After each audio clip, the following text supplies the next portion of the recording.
You mentioned you briefly mentioned Instagram and what you try and teach on Instagram as well.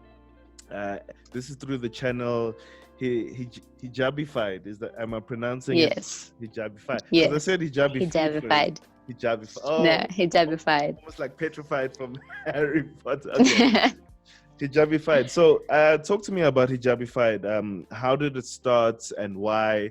And yeah, just take me through that journey. Yeah. So Hijabified started in 2015. I just celebrated my five-year birthday in May, actually. Happy fifth birthday. Um, Thank you, thank you. And when I started Hijabified, I didn't think it was gonna grow to where it is right now. For me, I started because I moved to Nairobi from Mombasa, and Mombasa is about 75% Muslim. So it's very easy to be Muslim in an area where everyone else is Is Muslim. Muslim. Yep. So I moved into Nairobi for university in 2011. And in a class of 300 people, I was the only Muslim girl.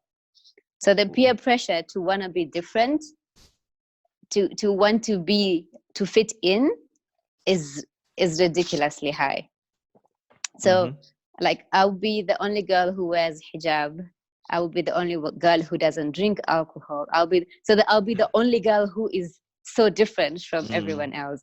And so through my journey in university, I saw a lot of my friends who we schooled back in Mombasa moved to Nairobi, and that peer pressure got to them. And they completely transformed from who they were before they came to Nairobi. So when I started Hijabified, I knew it was going to be that page where, because there's some friends that I really wanted to talk to and tell them, yo, like, come through sis, don't fall for the peer pressure. But I couldn't tell them because we weren't that close.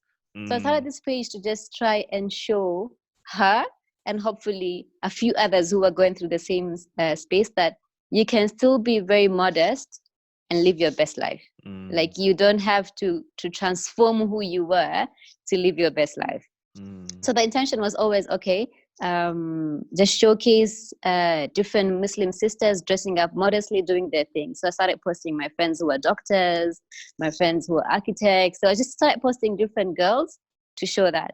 And then, but in the caption, I would always try and also talk about how Muslim girls can do a lot more than what society back at home has been telling us. So more or less trying to challenge the narrative as told by society by showing that there's people who are doing it and they're doing just fine.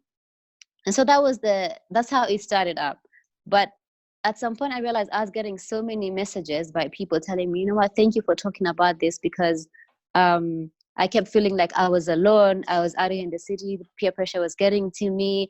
And it became a platform where I engaged with so many young girls who could relate to this whole Muslim girl in the city and feeling alone and whatnot.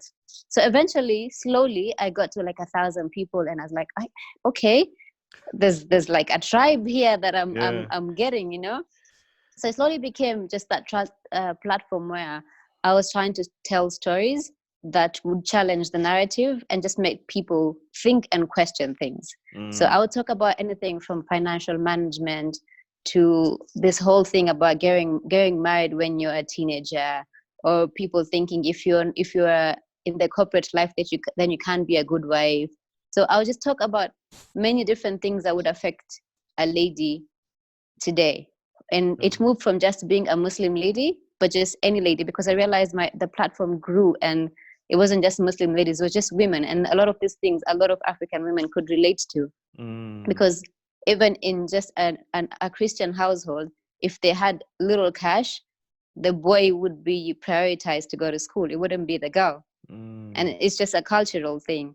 So I started just talking to people, and I realized it was something that a lot of people could relate to.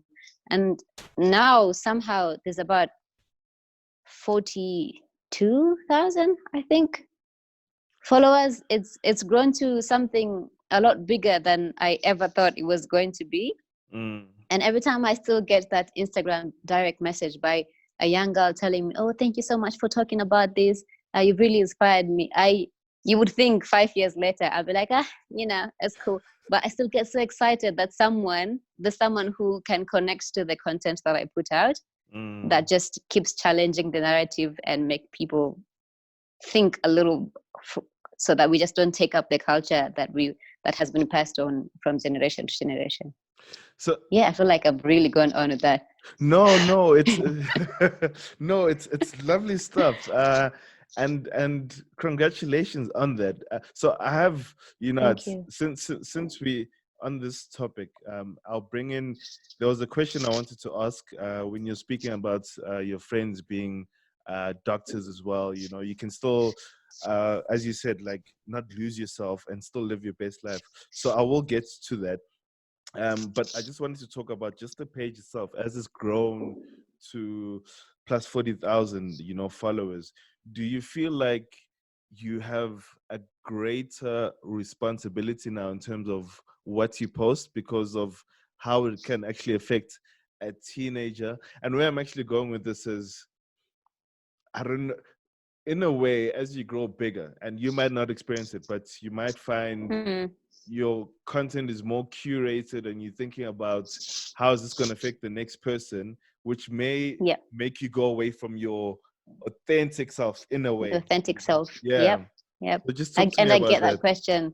I get that question 100%. So there's a time I realized as well, when you keep posting, you tend to know what people like the most. So sometimes there's a time I almost started changing and started posting what I know people would like. And that was about, I think, 2 years ago in 2018. And I'd moved to India. And I realized I was losing it, because it was now more of, okay, people want to see more of this. Okay, I will share more of this. But then I realized I was losing who I was and what I wanted to put out there. And I would get older women who would send me messages and tell me, oh, my daughter saw your content. Now she's talking about all this education thing. And I'm like, sis, let your daughter talk about education. She has a right. And I'll try to just pull up content from like Quranic verses and send to her so that she understands, don't confuse Arab culture with Islam. This is the right thing. But I had to take time out. I took, I think, 3 months away, and just started to think about it. And I'm like, okay, what do I want from this page? Because when I started off, my intention was very different from what it's become right now. Sure. And it's no longer about just that influencing that one friend that I wanted to talk to. It's a lot more than that. And people now start looking up to you. And when you do something wrong, people will start telling you, oh, you're influencing young girls and you're making them do what you're doing and whatnot. But after I took that break and really thought through it, I came back and said to myself, I will keep posting what I truly believe in. And it might rub off wrongly to a lot of people.